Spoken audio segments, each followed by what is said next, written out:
భారత రాజ్యాంగ నిర్మాత, ప్రపంచంలోనే అతిపెద్ద ప్రజాస్వామ్యమైనటువంటి మన భారతదేశానికి చాలా దేశాల నుంచి రాజ్యాంగాల్ని తీసుకొని వాటిలన్నింటినీ కూడా భరించి మన భారతదేశ సాంప్రదాయాలకు అనుగుణంగా రాజ్యాంగాన్ని రచించినటువంటి బాబాసాహెబ్ అంబేద్కర్ గారి 135వ జయంతి మన peace for peoples welfare organisation తరఫున నిర్వహించుకుంటూ ఉన్నాము.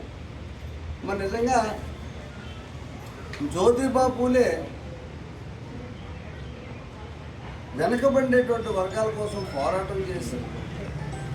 చదువుకుంటూనే ఈ అసమానతలు పోతాయని చెప్పి ఉద్బోధించినటువంటి ఆశయాల్ని ఆయన్నే గురువుగా ఎన్నుకొని బాబాసాహెబ్ అంబేద్కర్ గారు కూడా బీసీల కోసం, దళితుల కోసమే కాకుండా ఉన్నతమైన వర్గాల్లో ఆర్థికంగా వెనుకబడిన వారి కోసం కూడా ఆయన పాటుపడినటువంటి సంగతి. మరి మన భారత రాజ్యాంగంలో ఎలాగ బ్రతకాలి, ఏది తప్పు ఒప్పు అనేది నిర్ణయాలు చేసినటువంటి రాజ్యాంగాన్ని ఇవాళకి పరిపూర్ణంగా నిర్వహించడం జరుగుతూ ఉంది. ఇప్పుడైతే ఆ రోజున వాళ్ళు ఎన్నో కష్ట నష్టాలు పడ్డారు. అంబేద్కర్ గారు స్కూల్లో రాణించేవారు కాదు, ఆయన మంచినీళ్ళు రాణించేవారు కాదు, చాలా ఉన్నా ఇవాళకి కూడా నిన్నగాక మొన్న గ్రామోన్నతులైనటువంటి యువకులు ఆడపిల్లలు గొంతుకోలు చేయడం, లేదా వాళ్ళని బ్లేడ్తో ఇది చేయడం, యాసిడ్ పోయడం, ప్రేమించాలని చెప్పేసి బలవంతాన్ని వాళ్ళు వెంటపడడం, ఇటువంటి సంఘటనలు పెరుగుతూ ఉన్నాయి. మరి ఆ మహానుభావులు ఎటువంటి కోసం పోరాటాలు చేసి ఇవాళ ఈ దేశాన్ని తీసుకొచ్చి ముందుకు తీసుకెళ్ళాలి యువత అని చెప్పేసి ఉద్బోధించారో, అది దారి తప్పి మాదక ద్రవ్యాల బాట పడి కొంతమంది యువకులు నేరగాళ్ళుగా తయారై ఉన్మాదులుగా మారి మహిళల యొక్క శీలాన్ని, ప్రాణాలని కూడా హరిస్తూ ఉన్నారు. మరి ఈ మాదక ద్రవ్యాల అలవాట్లలోనే కొన్ని జలసాలకి అలవాటు పడి నేరాలకి కూడా పాల్పడుతూ ఉన్నారు. మరి ఇటువంటి పరిస్థితులు చూడటానికి కోసం వాళ్ళు స్వతంత్రాన్ని సంపాదించడం కానీ, రాజ్యాంగాలు రచించడం కానీ జరగల.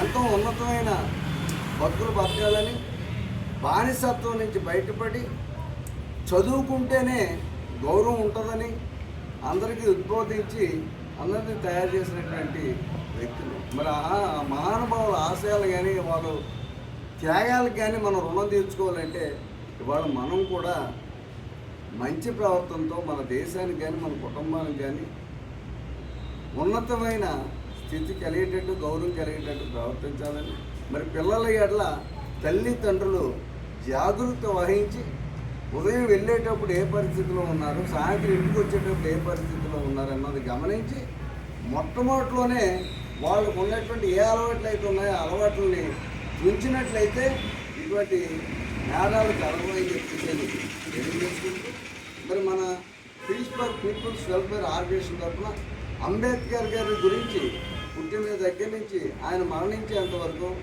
దేశానికి కానీ, ఈ ప్రజలకు కానీ చేసినటువంటి సేవలకు సంబంధించినటువంటి చరిత్ర పుస్తకాలు మనం చాలా స్కూల్లో పంపిణీ చేసాం. ఆయన ఒక్కటే కాకుండా చాలామంది జాతీయ నాయకుల చరిత్రలు పంపిణీ చేయడం జరిగింది. అలాగే భవిష్యత్తులో కూడా మన peace for peoples welfare organisation తరఫున సభ్యులందరి తరఫున కూడా మనం ఎన్నో ఉన్నతమైన కార్యక్రమాలు నిర్వహించుకోవాలని, ఈ సమావేశానికి మనం ఎన్ని పనులు ఉన్నా వాళ్ళ మధ్య రోజు, ఆదివారం నాటి రోజు కాదు, సెలవుదనం కాకపోయినా మన అందరూ ఈ కార్యక్రమానికి ఆదరే అంబేద్కర్ గారి మీద అభిమానంతో ఇక్కడికి వచ్చి ఆయనకి నివాళులు అర్పించినటువంటి మన సభ్యులందరూ కూడా ప్రత్యేక హృదయపూర్వక ధన్యవాదాలు తెలియజేసుకుంటూ ఉన్నాం. జోహార్ అంబేద్కర్, జోహార్ అంబేద్కర్, జోహార్ అంబేద్కర్.